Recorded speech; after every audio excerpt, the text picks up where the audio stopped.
I think lifecycle folks are already working in very much blurred silos of product marketing, ops, data, and they also jump between different channels like email, push, on-site, direct mail, and they're not just focused on like activation and acquisition and retention. They're focused on all of those things, the full funnel journey. So this idea of like aligning agents to specific parts of that engine, it feels super important, and lifecycle folks are kind of primed to thrive here. I'm curious if you agree, and why do you have lifecycle folks as kind of like on your list of potentially being one of the most important roles in the future of the agentic marketing org? Yeah, I completely agree. I also love life cycle marketers. I love that function. I love that is such a featured role right now in our era of marketing. And it's for all the reasons that you just stated. I mean, think about just in general what makes a great marketer. A great marketer is customer obsessed, understands, is empathetic, looks to be a student of the customer journey and thinks customer first. I mean, that is key for lifecycle marketers. Any marketer who does that is going to be set up for success. So that's key here. And then when I think of an agentic world where so many agents are supporting the marketing function, doing different roles, that's going to be the special sauce that the human marketer contributes. I believe it. That's going to be the special sauce. It's having that empathy. I'm waiting to see agents have empathy, but I'm gonna bet that agents will never have empathy like a human can. That is a human quality we should be really proud of. And so with that, I think lifecycle marketers in this new org will go two different ways.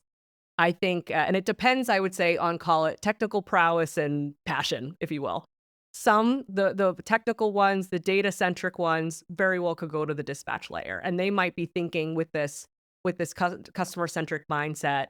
How do campaigns get activated in a way that support the customer? And I believe they will bring if it supports the customer, it will support the business objectives. Like in that sequence, that is the way everyone wins. So I believe that.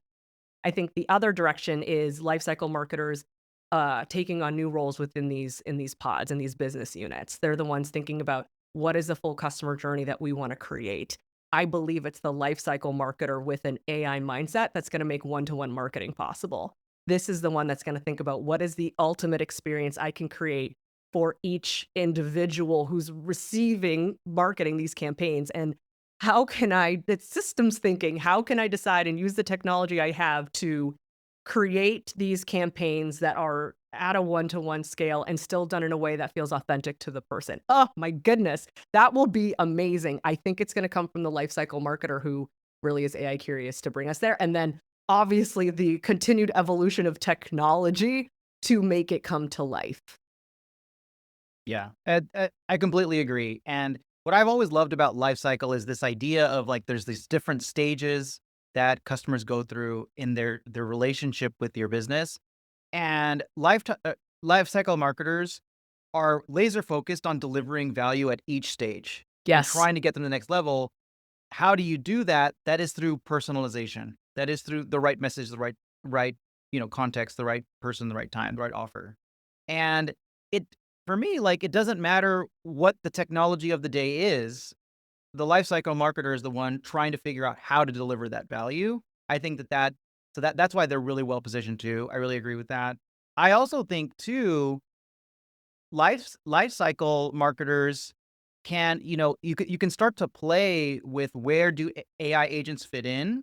And I was just thinking that it could really depend on the level of empathy and human judgment that you need at each touch point. You know, because sometimes, you know, you know, there's pretty straightforward things. Like customer signed up, they need instructions on how to onboard.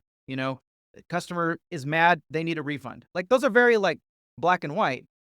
But there are certain things where like, customers might be in an extenuating circumstance. It might be a people problem. It might be, some sort of time where there's a perfect opportunity to build a really great relationship with the brand. This is where a human is needed. So I just Yes. kind of does that resonate with you at all? Yeah, I completely agree. I think about let's take another part that we'll see soon, content creation, uh, Yep. generative AI to create content, and then in this world where we also want authenticity. Talk about a challenge. creating content for one-to-one through generative AI and creating authenticity. Yeah. It's the lifecycle marketer type individual who's thinking about, I love how you said that, value at every point of the journey, that I think will have the right heart. Dare I say heart in a conversation about agentic technology, have the right heart to make that come to life in a way that will match the customer experience and truly benefit them. So again, if the customer wins, the business wins. And that's why we should have that order of thinking as we build this together. Let's talk about this sweet spot for lifecycle marketers because like it's really curious specifically for the lifecycle folks. Daryl, you just mentioned like they're focused on different funnel stages, but what AI will continue to struggle with is reconciling competing campaign priorities between channels, weighting trade-offs between other teams and other priorities that they have, weighting short-term versus long-term retention, ensuring brand is perfectly wrapped across like all the different channels.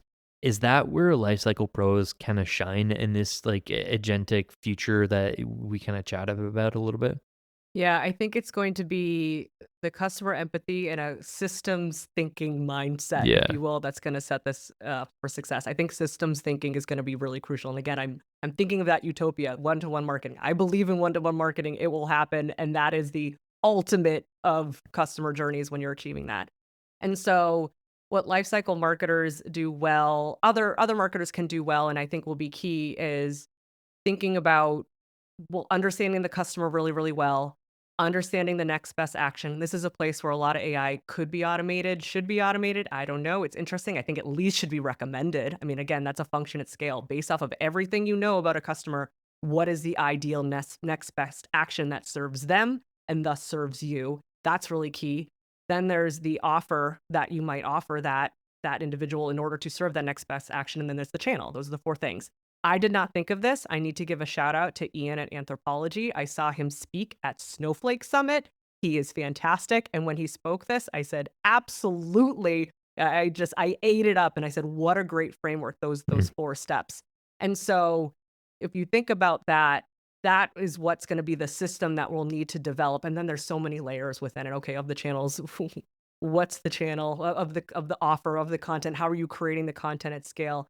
And I think that, again, the unique piece that we'll bring is the judgment to know that this is going to hit authentically with the customer in a way that's going to work well.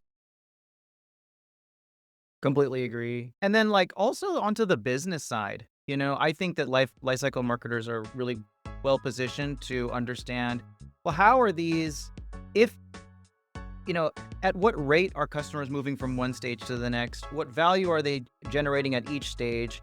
And like, you know, where are the best places to invest? And I think that lifecycle marketers sometimes get a bad rap for just doing like email or something, or Hmm. you know. But I think that some of the best ones, and I work with some great ones, really do have like that business mindset on, and I think that that's yet another area that they can really kind of be in that sweet spot.